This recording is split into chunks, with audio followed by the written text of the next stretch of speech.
Hi, everyone. It's so good to see all of you. And a special shout out to our colleagues from Wichita State University. Thanks for joining us this evening. So welcome. We're so happy to see you. And this is our spring presentation in our Ulrich virtual series. And this evening, our special guest is Renee Stout. I'm Leslie Brothers, director of the Ulrich Museum of Art, and I'm here with my colleagues, Jana Irwin, our head of education, and Ksenia Gerstein, our curator of modern and contemporary art. And if you haven't been to see us, we are currently presenting 4 exhibitions in the museum. The 23rd Faculty Biennial, it's all part of the process. Sharing Matrilineal Memories at WSU, the 4th exhibition in our Solving for X series. And 2 exhibitions, Gordon Parks' I Too Am America and Renee Stout, Ghosts, that are part of a citywide partnership with the Wichita Art Museum, the Kansas African American Museum, and arts partners, all celebrating African American art in the 20th and 21st century. If you have not visited our website recently, ulrich.wichita.edu, please go to the current exhibitions section, select Renee Stout Ghosts, and you'll find a marvelous video with Ksenia in conversation with Renee and a special guest, Brittany Beck, an intern at the Lowell D. Holmes Museum of Anthropology, who is speaking about the Yoruba sculptures that are on loan from that museum and featured in the exhibition. So please take a look. It covers the exhibition, but it adds so much more to the experience. So while you're on the website, please go to our programs page and register to participate in our upcoming events. It's easy and it's free. The museum's exhibitions and programs are funded in part by the members of the Salon Circle, Kansas Creative Arts Industries Commission, through the National Endowment for the Arts, Humanities Kansas, and the City of Wichita. Now, it is now my pleasure to pass the screen to our lovely curator, Ksenia, who will introduce this evening's very special speaker. Thanks, Leslie. And hi, everyone out there in the ether. It's very nice to have you with us. I'm Ksenia Gerstein. I'm the curator of modern and contemporary art at the Ulrich. And it is my great pleasure tonight to introduce Renee Stout, whose work I've been really lucky to get to know through the process of working over the last year or so, a little over a year, on the Ulrich's current exhibition, Renee Stout Ghosts.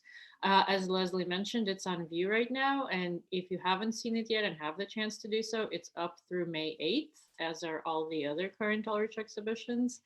And as Leslie also mentioned, we have a video about the exhibition on our website that I think if you enjoyed tonight's presentation, you'll enjoy watching and learning more.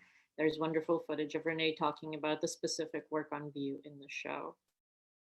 So Renee Stout is a contemporary artist whose work is renowned for its potent reflections on African-American heritage and the visual culture of the African diaspora. She was born in Junction City, Kansas, to our great pleasure, but left Kansas as a very young child.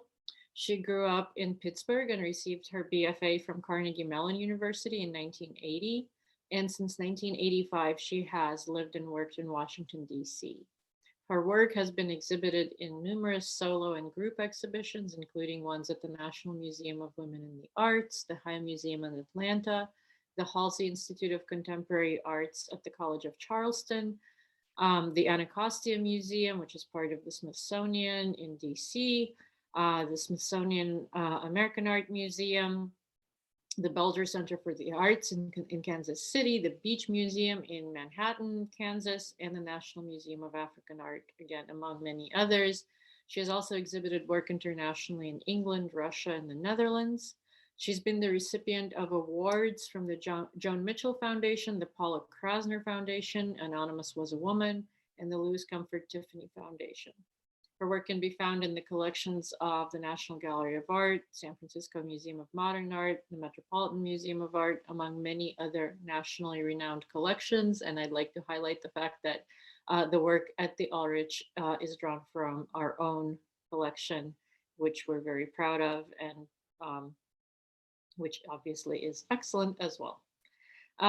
So Renee works across a variety of media, including painting, printmaking, mixed media, sculpture, photography, and installation. And I want to highlight the fact that we're very lucky at the moment to have her works in different media, in print and sculpture, at multiple Wichita institutions. So not only at the Ulrich, but also at the Wichita Art Museum, where her wonderful mixed media sculpture titled The Colonel's Cabinet is on view in the exhibition African American Art in the 20th Century, Harlem Renaissance, Civil Rights Era, and Beyond. If you haven't seen that show, I would urge you to go see that as well. And it's part of the citywide partnership Leslie described.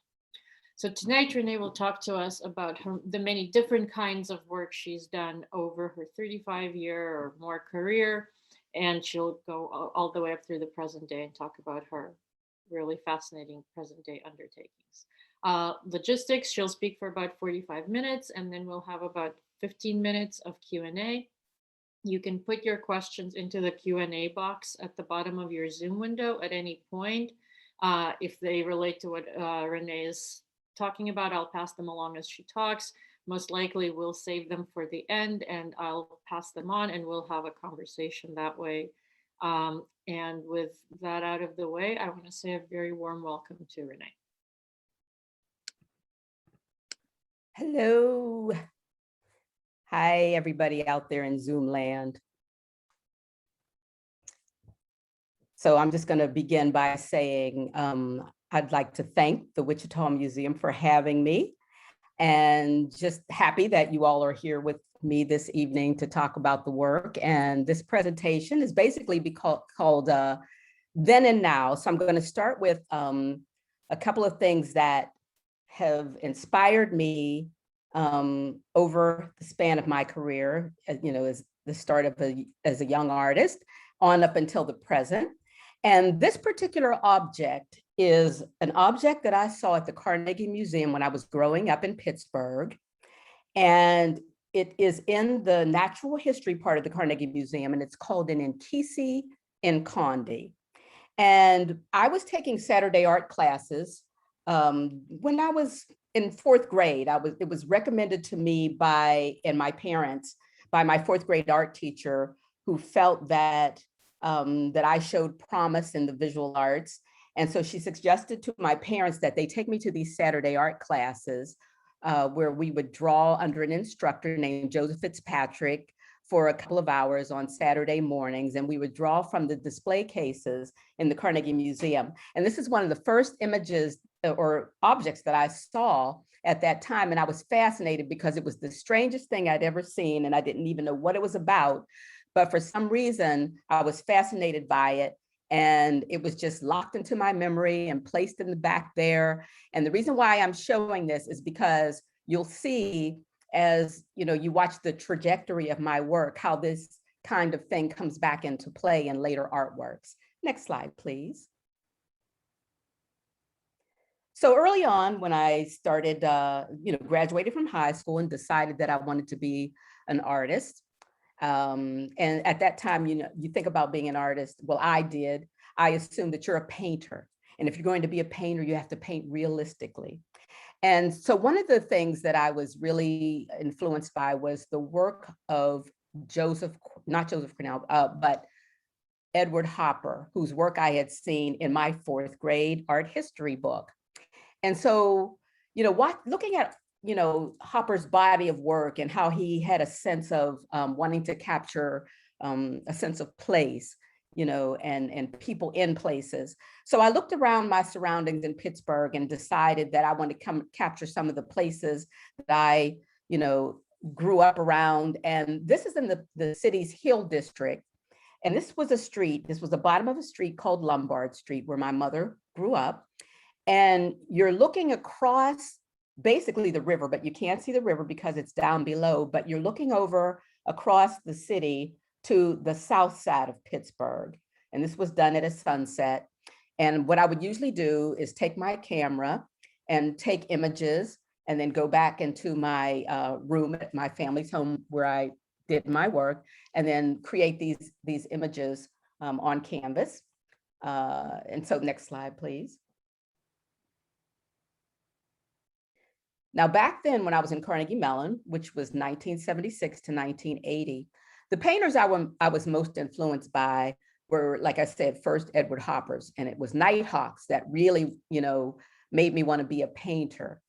But then eventually I discovered the photorealists like Robert Bechtel, Robert Cottingham, let's see who else. Well, there were several photorealists that I was inspired by, but I decided that I wanted to try to, paint some things around in the Pittsburgh area. And Heinz is, headquartered in Pittsburgh. And so of course, this is called a Pittsburgh still life. And this is acrylic on canvas. Next slide, please. Now, at some point in time, I decided that, after moving to Washington, D.C. in 1985, I visited, the Smithsonian. And here in D.C., we have so many museums on the mall, and they're all free. And one of the things that I discovered, it wasn't yet on the mall, but it was in Capitol Hill in a row house, housed in a row house. It was in the National Museum of African Art. And as an African-American woman, I became very interested in African art and wanting to explore it and, learn more about it. So when I discovered this museum in DC, I was just like amazed by it. And that inkisi that I showed you in the very beginning with the nails driven in, suddenly I began to understand more of what that piece was about. And so I began looking at African art in a way that was more like just the surface itself and not so much the philosophy behind it. But the inkisi with the nails driven in, and if anybody's familiar with those forms, sometimes you'll see them with nails and bags with certain things inserted inside, draped on them or nailed to them.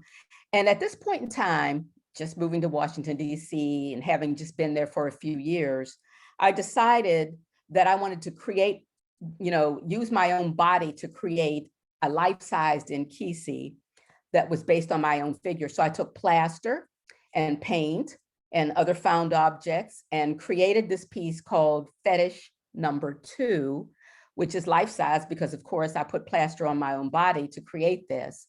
And it would stand about 5 feet tall. I'm 4'11", and it's a little bit more than 5 feet tall because the hair on the top is probably about like 4 or 5 more inches. So it's about 65 inches tall. So this is called Fetish Number 2. And at this point in time, I really started looking into African art.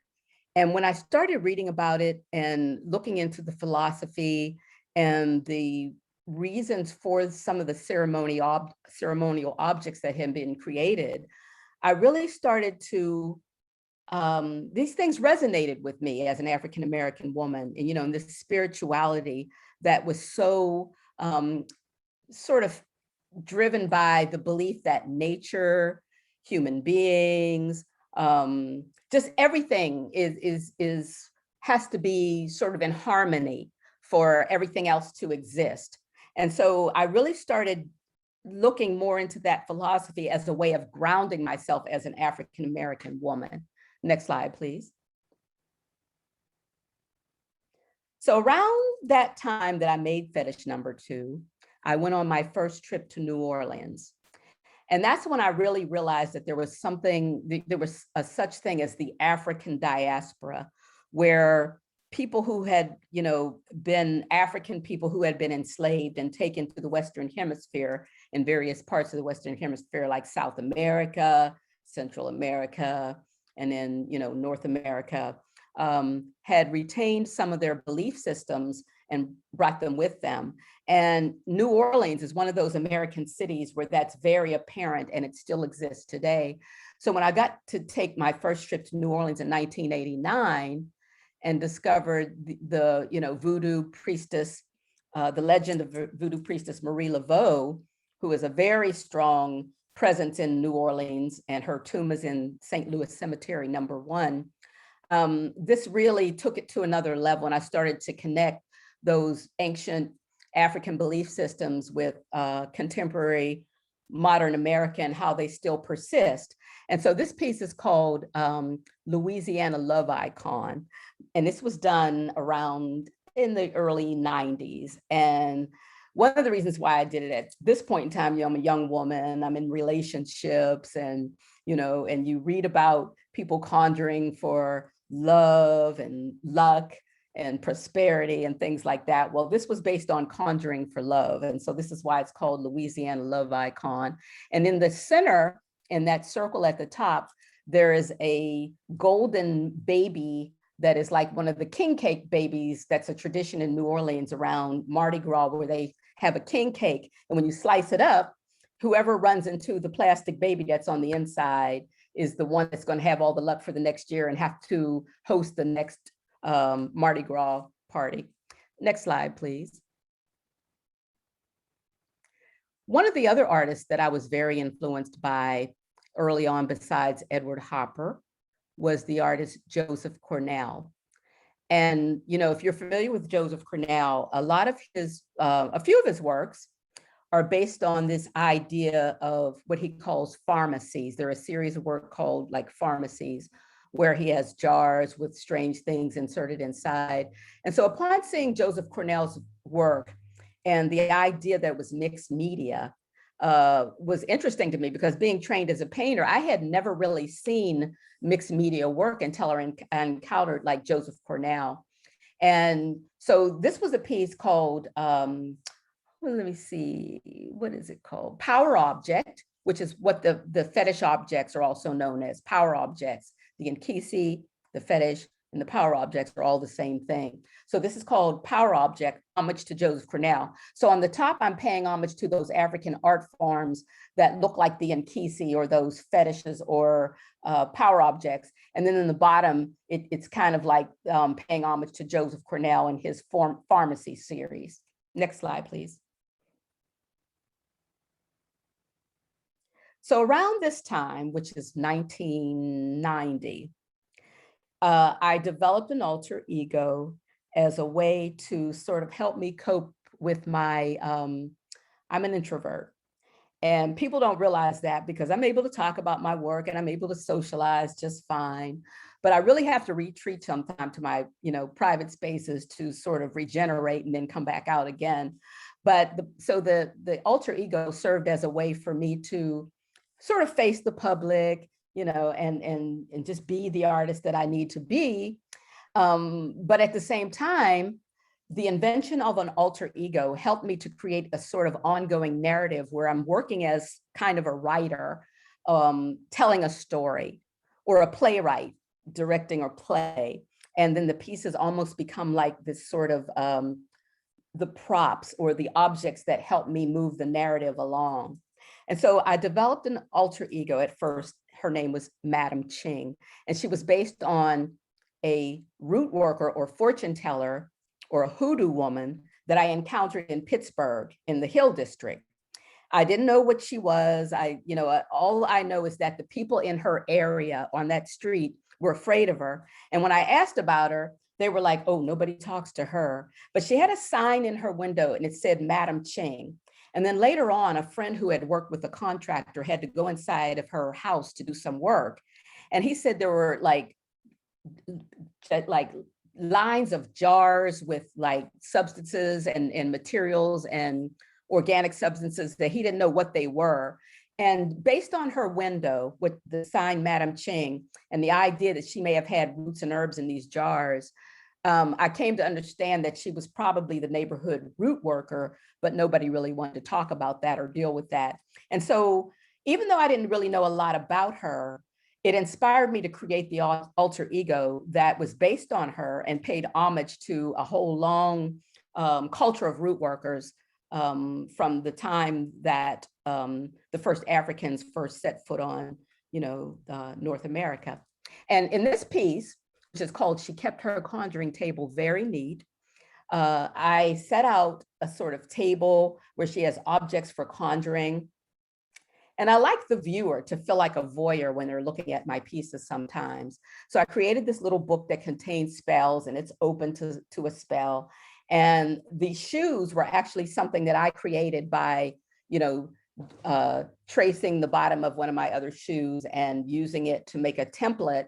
And then the cover of the shoes has been heavily embroidered and also beaded, hand beaded. So I made the shoes as well. And then the rug was like a piece of canvas that I then dyed and appliqued and, wrote little things on it, and then, fringed the edges so that it looks like a little mat that she'd be sitting at, doing her conjure work. Next slide, please. Now, after moving to DC, I realized that there was a crack epidemic going on, in the mid 1980s, and it went on for a few years. And around like the late 80s, I'm trying to think exactly when it was, probably like 1989, 1990, I moved to a loft space in a warehouse building with several other artists on a street called O Street. And it was directly across the street from a place that feeds the homeless called So Others Might Eat. And at that time, a lot of drug addicted people or homeless people came to have breakfast and dinner at the place. They didn't stay overnight there. They just came to have that meal, in the morning and the meal in the afternoon, and then they would leave for the evening, and the place closed up. But because of that situation, there were drug dealers in the area who would sell to the people. And while I was living there, a couple of murders happened. And I'm able to think in terms of, like, I have critical thinking skills that allow me to realize that with sometimes poverty comes drug addiction, and that all these things are connected, and people aren't just inherently bad. There are reasons why people turn to drugs or violence and certain things. And knowing that, I wanted to create a piece that communicated that. And this piece is called Point of View. And if you can't really see it at the bottom, but I've etched into the bottom of the piece: if you convince me I am ugly, I may act ugly. And when you look at the media, and all kinds of negative images are being generated about African-American males, it's no wonder that we see police violence against African-American males, and people are afraid and that kind of thing. And this piece wanted to address that. And so what I did was I took a picture of a friend of mine posing with a gun, and he's out of focus, but the gun is very clear when you see the piece.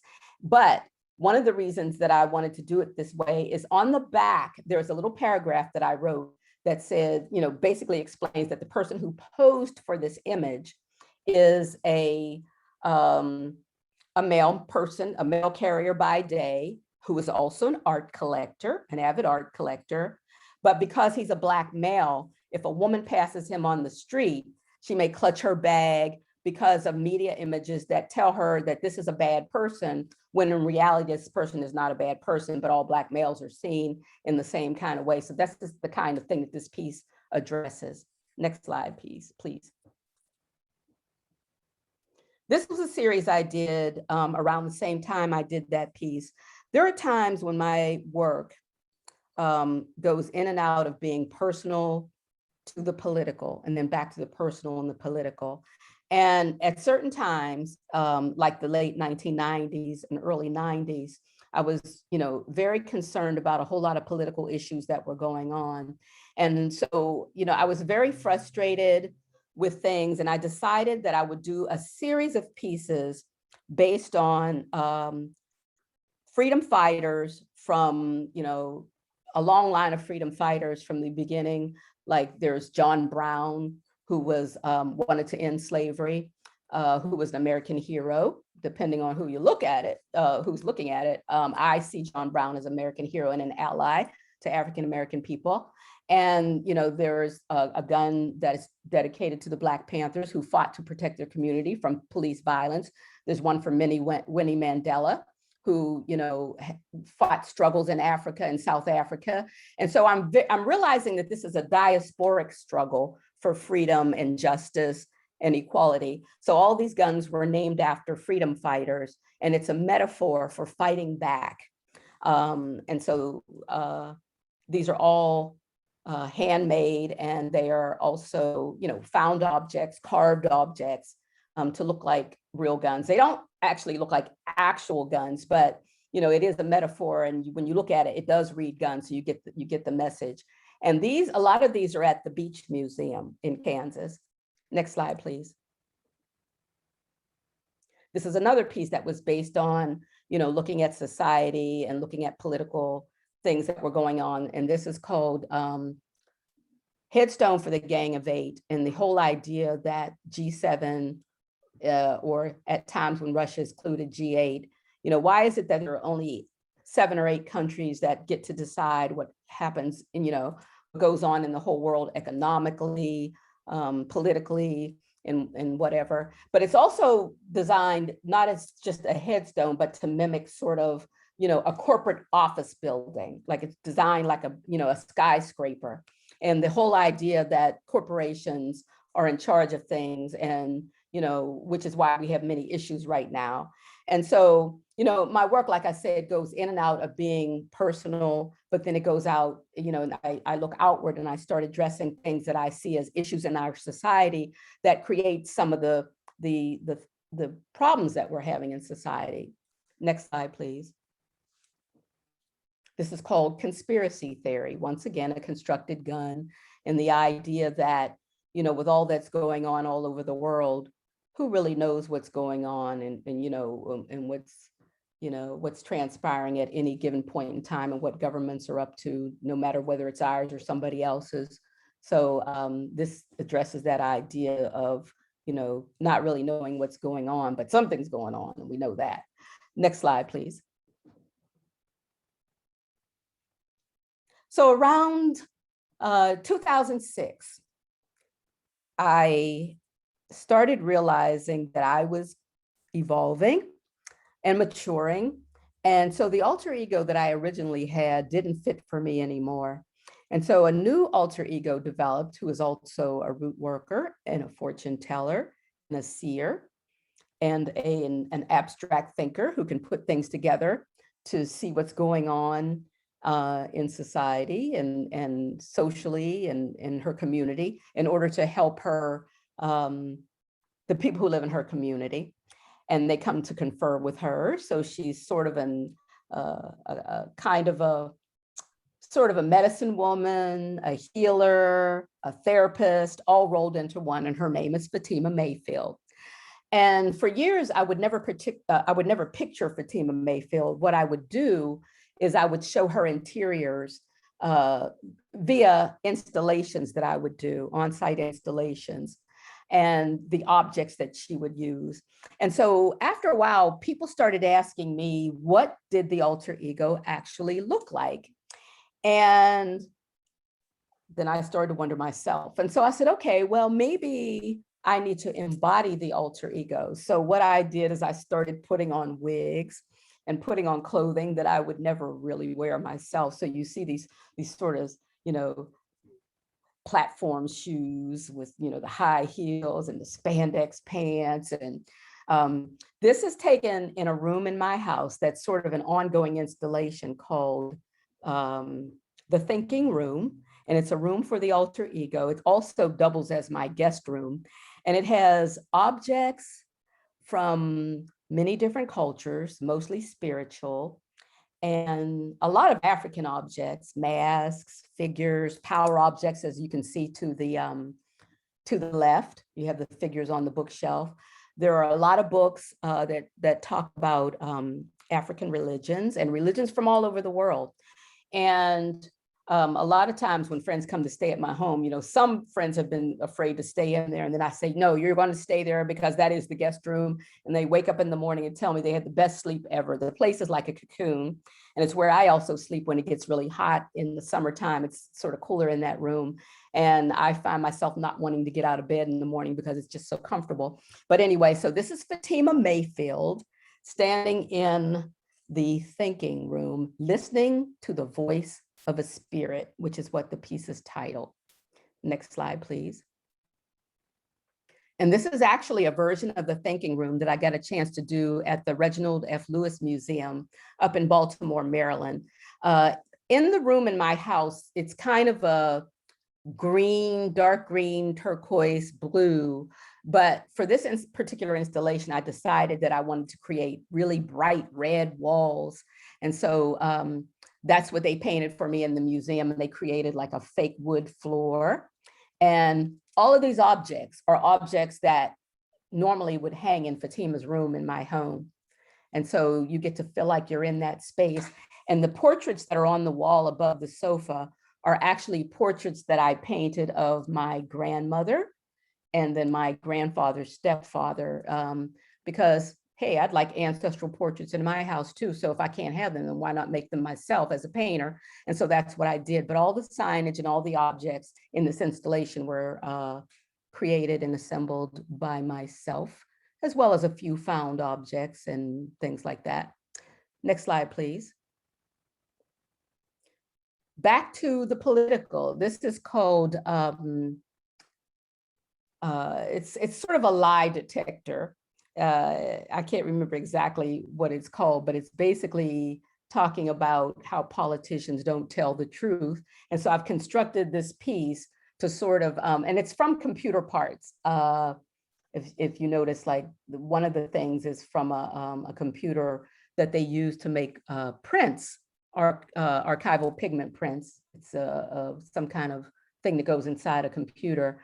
And you see these teeth here with wired to this sort of lens that operates as a kind of camera to watch somebody speaking to tell if they're telling a lie. Next slide, please. And these are devices that I created around 2014 into 2015. And the one object on the left is called Spirit Detector. The one in the middle is called Haunted Machine. The one on the right is called Spirit Selector. And the one on the wall is called Crossroads Transmitter. And these were pieces that I had in a 2015 show at the gallery that represents me here in Washington, DC, called Hemp Hill Artworks. Around 2015, I started getting the feeling that the country was at a serious crossroads. And I knew we had an upcoming election. And then something in my gut told me that things were going to go terribly wrong. And so this was basically, this whole show was my sort of trying to get out the feeling that, you know, we need to make the right decisions. We're going to be in trouble as a country if we don't focus on the fact that we're at a crossroads and get back to the idea of concepts like civility, humility, compassion, you know, love, and just, you know, seeing people as human beings. And I'm like I said, it was 2015, and I already felt that we were going to go through some strange times. And so I created these objects to sort of communicate that. Next slide, please. This was a piece that was in my 2018 show. So 2018, 2 years after the 2016 election, I realized we made the wrong turn at the crossroads. And so I decided that in order to be able to cope, that I needed to create a parallel universe, which served to remind me that while I am in this, I don't have to be of it. So I can sort of create my own sort of world order that's based on the authorities that I choose, and they aren't the authorities that are here. So this is sort of like a vision of looking off into that parallel universe and the possibilities. And this is a, you know, a nebula. And what's surrounding that nebula are all the things, certain things from like hoodoo lore, like the snake, which is not a bad thing in some African belief systems. The snake is actually seen as a messenger of the ancestors because it can go in the ground and come out and, possibly bring messages. And also the fact that it sheds its skin, it's a symbolism of rebirth. New things can happen because things can be reborn into something new. And so a snake is not a bad symbol. And this is a voodoo doll that, I've seen frequently in New Orleans, and the idea that people can create belief systems that really are based on nature and create objects that sort of help them transcend adversity going on in their lives. I like the idea that Hoodoo believes in that. And the bird is, all about transcendence. Every time you see a bird in my work, it's usually about transcendence. And then this figure right here that's based on sort of a caricature that they used to make of Black people. I use that to say, okay, you can caricature us, but we're still going to transcend. So you see this figure is there, and he's looking off into the universe saying, I'm going to transcend this too. You can see me this way, but I see myself differently. So that's what this piece is symbolic of. It's symbolic of my own personal universe that enables me to cope with all that we're going on, all that we're dealing with right now as a country. Next slide, please. Renee, since Yeah. you said you were okay with people asking questions as you go, we have a question about the crossroads. Is that Robert Johnson at the crossroad? And I thought you might want to talk about it. Yeah, that's not Robert Johnson in particular at the crossroads, although I did do a whole show about Robert Johnson at the crossroads. And Robert Johnson in this show was hanging out with my first alter ego, Madam Ching, and they would have these correspondences. And and that was my whole introduction to the crossroads, was Robert Johnson and the myth around Robert Johnson. So no, this is not Robert Johnson in particular, but yes, I have dealt specifically with Robert Johnson in certain bodies of work that I've done in the past. So my parallel universe has guardians so that it doesn't get contaminated by what's going on, the negativity that's going on in this one. And this is this piece is called, I'm sorry, the last piece was called Guardians of the Parallel Universe. This one is called Guardian of the Gate, Master of the Game. And the reason why it's called that, I put a lot into titles. I think titles are very important. And for this one, the title, this is a Black male, he's wearing a mask, and he is sort of a trickster, because what he is doing is saying, I am going to protect this parallel universe. And in this parallel universe, I'm in charge. And he's not revealing anything about himself, because in that way, he's keeping his own power. And, you don't know who he is. You don't know what to expect from him. And basically, he's literally based on a person that I actually encountered down in New Orleans when I was there a few years ago, like 2018, earlier in 2018, because this was done in late 2018. But in the spring of 2018, I encountered a guy who was dressed just like this, and he was a drummer, and he was leading a procession for a plaque that they were placing down at the Mississippi River for the enslaved people who were brought there back during slavery. And he was wearing this mask at the time. And I never saw his face until probably a year later. But I saw him and I was just like, oh my God, he's such a trickster. And he's the guardian. And so I took a picture of him and I immediately came back home and started doing this painting of him. And, through social media, it actually got to him. He saw the painting and wanted to meet me. I never got a chance to meet him yet, but eventually I will, and I'm a little shy, so I haven't made the effort. He made it easy for me to, make an introduction and meet him, but I haven't done it yet, but I will eventually. But it was nice how we were able to be connected. And the whole idea of the checkerboard in the background, Alegba is the guardian of the crossroads in Yoruba religion, and games of chance are his domain. And so that's why there's a checkerboard and anything about chance or strategy and that kind of thing. Next slide, please. Now, this is called, I'm trying to stay on time. This piece is, this is one of the last few slides, I think. This piece is called Sketchbook with Foreboding. This piece is about 4 feet by 5 feet. And originally the painting was a trompe-l'oeil style painting that was based on a couple of pages in my sketchbook where I recreated what would look like notes on ideas for pieces that I wanted to do, notes on color theory, sort of a note that had been taped into the sketchbook, and swatches of like wallpaper, that kind of thing. And so I had this around my studio. I did it in 2016. Well, in 2019, I started feeling like the next year or whatever time was coming up. Like I said, I did this in November of 2019.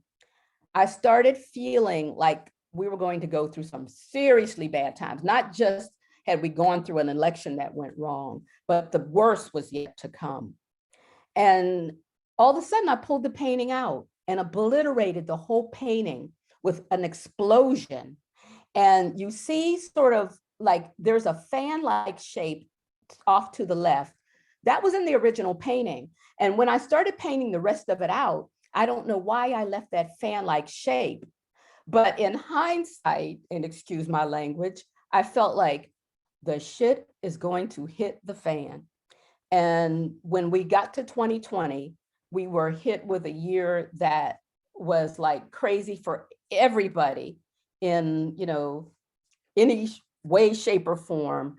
And it just felt like, we had the civil unrest with, fires burning. We had the pandemic explode. I mean, everything was about just society exploding. And I feel like in my gut, I knew this was going to happen and that this painting was sort of prophetic of the year 2020. Next slide, please.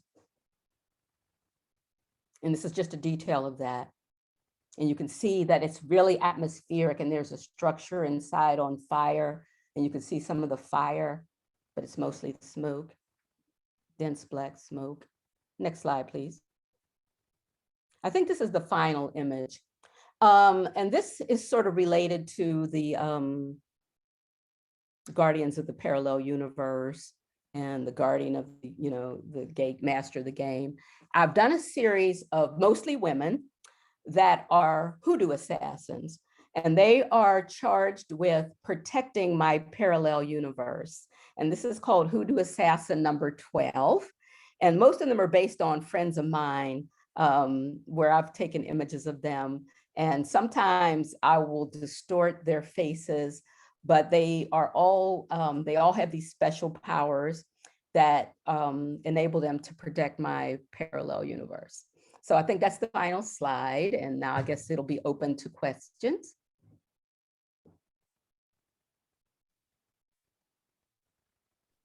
Thank you, Renee. That was, let me turn myself back on. All right, there we go. That was really wonderful. I thoroughly enjoyed that. And I always personally have a lot of questions at the end of the talk, but my bigger aim is to channel the questions of people who are asking them in the chat box. So there's a first question.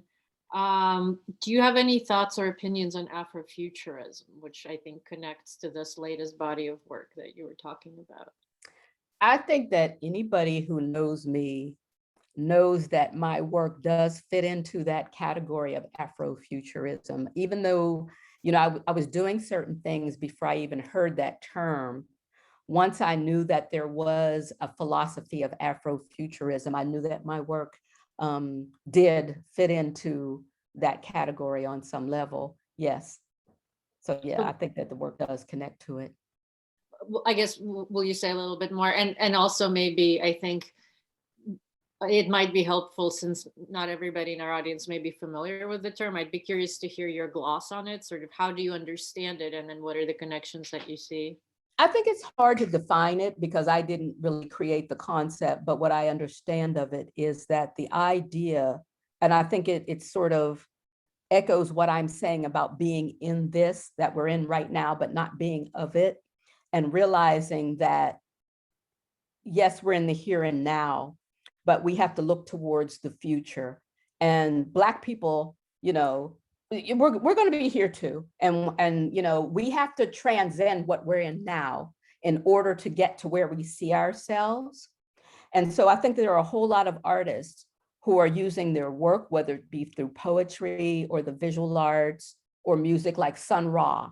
I love the musician Sun Ra because, he's probably the father of Afrofuturism, to see where, we could be. You put yourself where you want to be. You don't have to say, okay, well, woe is me, this is where we are. No, you like me, I'm constructing a world that I see for myself. And in doing that, it takes me towards the future. It helps me evolve to, where I need to be to transcend all of that we're going through. Right. And my sense of Afrofuturism, and which I also see in your work, is that one of its hallmarks frequently has been this kind of seamless and I think very poignant blending of acknowledging the past, which I think your work does, but then not just, but not just focusing on it, but integrating the past into a vision of the future, right? Which I think the latest work you were showing us very much does. Exactly, because when I do my work, I may pay homage to the past and use vintage objects like the radios and that kind of thing. But I'm actually thinking past, present, future simultaneously. It's the way I think. I don't know how to think any other kind of way. So I'm looking at the other questions. There's one that there's a comment from Beauty Bragg saying, thank you for sharing your path with us. Do you still use alter egos at all, or expect that they will come back? That's a really good question, because what I started to notice in 2018, well, even before that, I think the alter egos were there for me because I was an introvert. And in order for me to even do a talk like I'm doing right now, I almost had to embody an alter ego to say, okay, you're not Renee, you're the alter ego. You can do this, right? And it also helped me to become, I projected a woman that I wanted to become through the alter ego, and then I would grow into that, and I think that that's why I had two, because Madam Ching was for one part of my life, and then once I hit 50, I developed another one, I think, for the woman that I needed to become. I had absorbed Madam Ching to the point where I didn't need her anymore, and then there was, Fatima Mayfield. But what I'm realizing now, that at the age that I'm at now, I don't need the alter egos anymore. Yes, I'm still introverted, but Renee has no filters on her mouth anymore. And so I am who I am. I've grown into the woman that I want to be.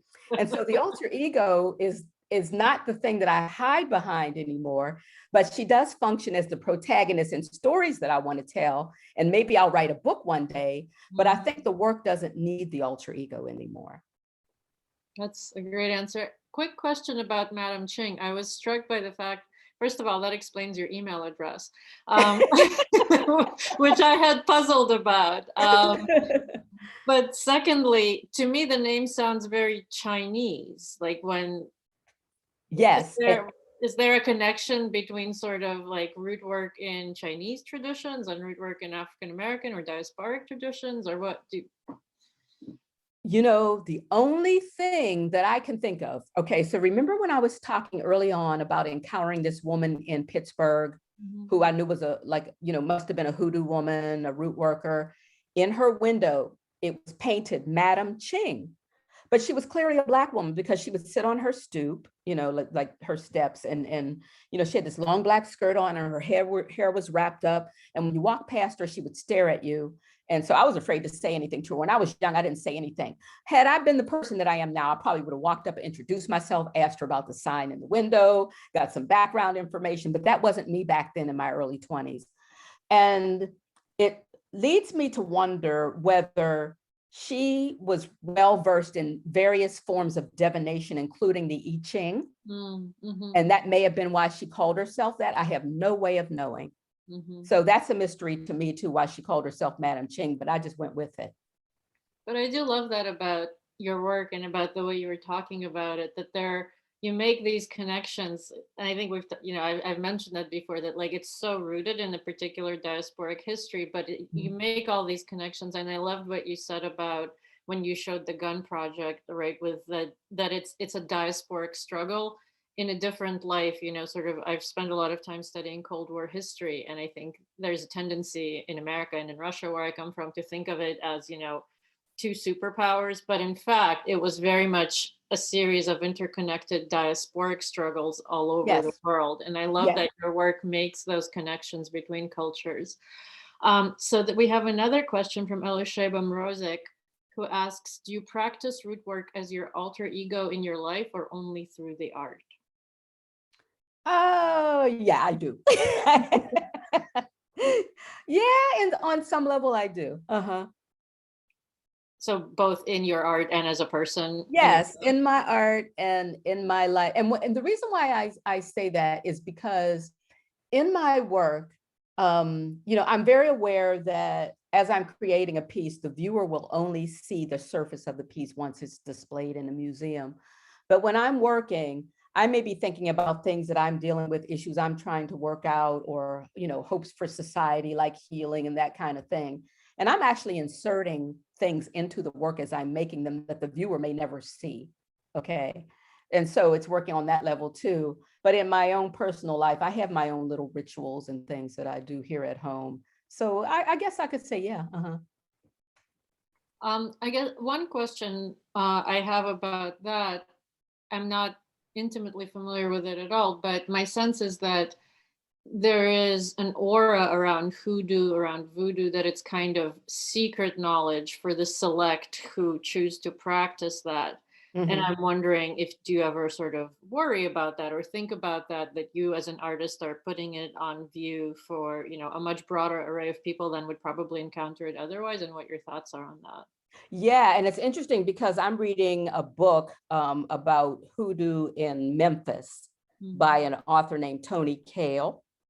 And it's interesting because a lot of the book is about how, African descendants, when they would practice hoodoo, and specifically in Memphis, sometimes they would be arrested or harassed by the police for doing so. And so that's why it had to remain underground, and they really couldn't advertise out in the open. And so for that very reason, as a contemporary woman, I do it unapologetically, because I feel like these systems and these belief systems were really what got African-American people through early on, and continue in some ways. People just don't know about it because it's not out in the open, because it continues to be sort of underground and that kind of thing, because we live in a culture that deems itself Christian, and anything else is called devil's work and seen in a negative light. And so people are going to hide what they do. But I do it the way I do it because I don't believe that people should feel ashamed of it. I don't feel like people should feel ashamed of their indigenous religions and how it helped them get through certain circumstances. So one of the reasons for my work is to bring it out in the open and pay homage to it and to keep it going.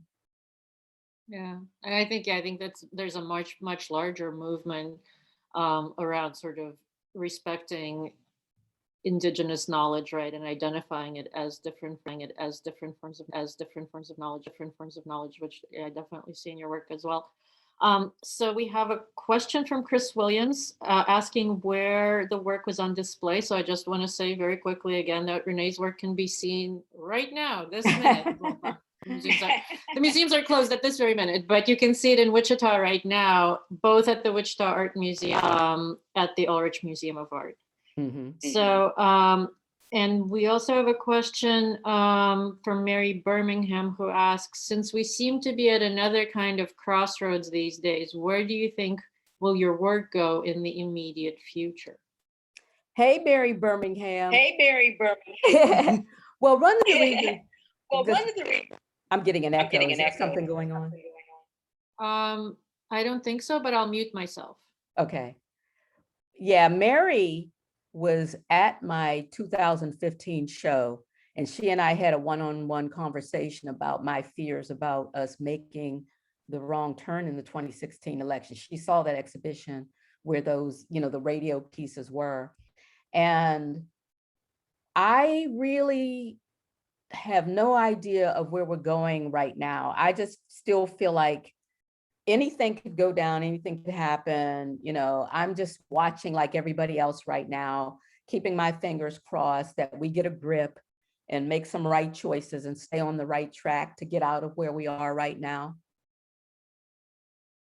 Yeah, we ran ourselves into a ditch. And so so if you're in a kind of emotional holding pattern, how does that affect your work? What does that make your work look like?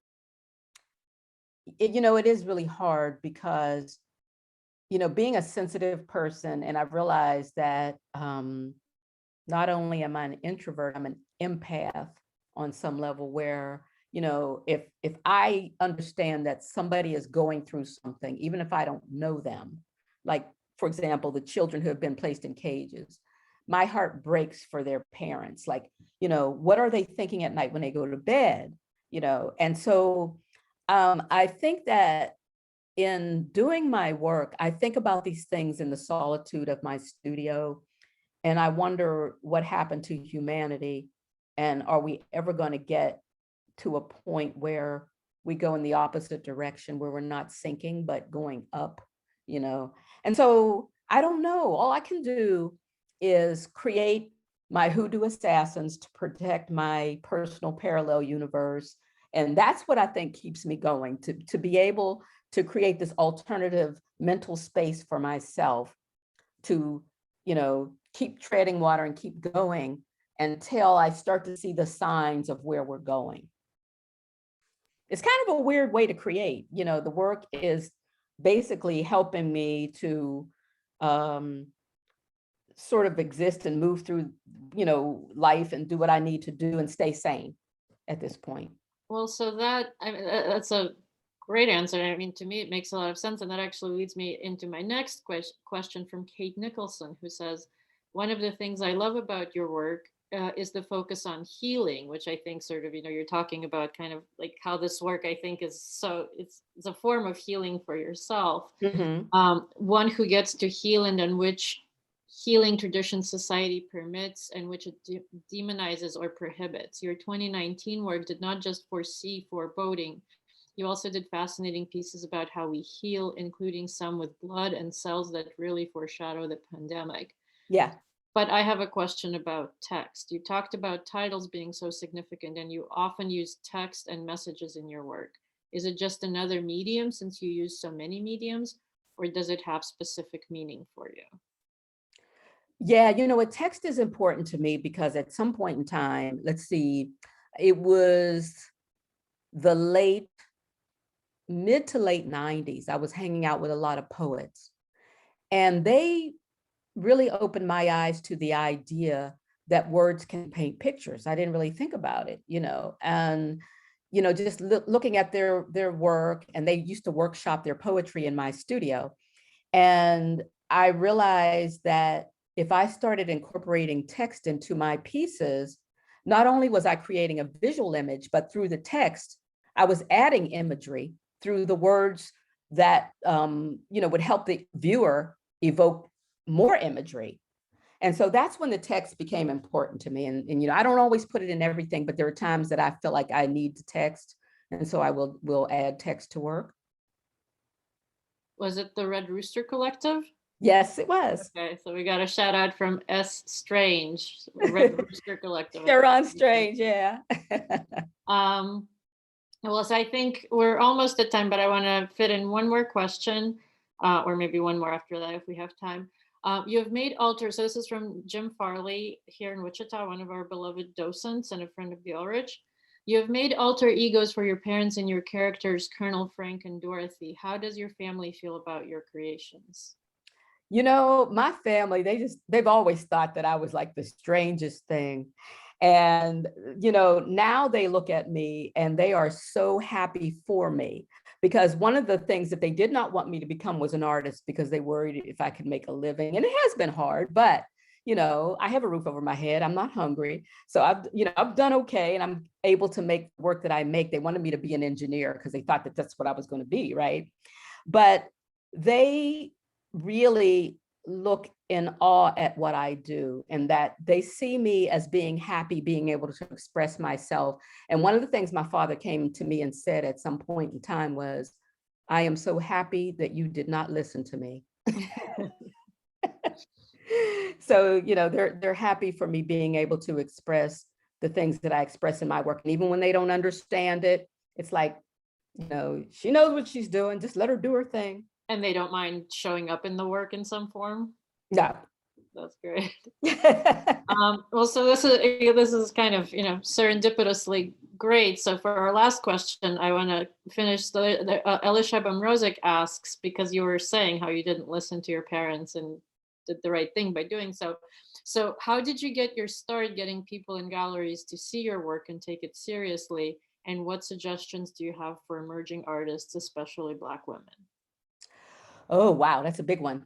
You know, it's funny because everybody's development and the way they move through the art world is very different. I don't think there's any formula for it. So that's why it's always hard to say. But what I can say is that I'm very serious about what I do, and to the point where it's not about my ego. And if somebody's watching me or giving me adulation, I'm driven to do what I do because I believe in what I'm doing and I have something to communicate. And even if nobody's looking at it, I always know that times change, things shift. And maybe if people aren't paying attention to what I'm doing now, I could be dead and gone, and all of a sudden people will discover the work and say, wait a minute, we didn't really know she was saying all these things. And that could happen, you know, and that happens a lot. I mean, look at Betty Saar, you know, she was doing what she was doing all along, and she's one of my influences, you know, and I admire her greatly for doing what she's been doing for so long. And she's into her 90s and suddenly getting the attention that she deserved all along. Mm-hmm. And I have a feeling the same thing's going to happen with me, because I don't fit into any art world styles and formulas right now. I'm doing my own thing. And, you know, it's like I get some attention, but not a lot. And it's like, whatever, I believe in what I'm doing, and I'm enjoying myself and expressing what I'm expressing. And I feel like there's a need to. But as far as for younger artists, that's what I want to say. I want to say that you need to really not pay attention so much to what the trends are and, you know, what's going to make you popular and what's going to make you famous. What do you believe in? What do you personally want to communicate? You know, be aware of who you are and how you view the world and how you want to communicate that through your work, and stick with it and be, you know, have convictions about that. You know, that's all I have to say. You know, it's not about, okay, what can I do to be the art star? And I see that as a problem in today's contemporary art world. Well, all I can say is that I'm really grateful that we have been paying attention to you in Wichita.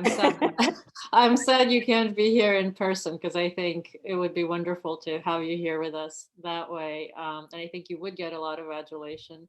But I'm really glad we were at least able to talk to you on Zoom. And this was just such a delight. It's so wonderful. Like, I always feel like I end up walking away with like a whole new host of ideas and this like wide-ranging conversation. So thank you so much for joining us, for doing the work that you do. I hope that the people who are out there and who are watching and who have the chance to come see your work will do so.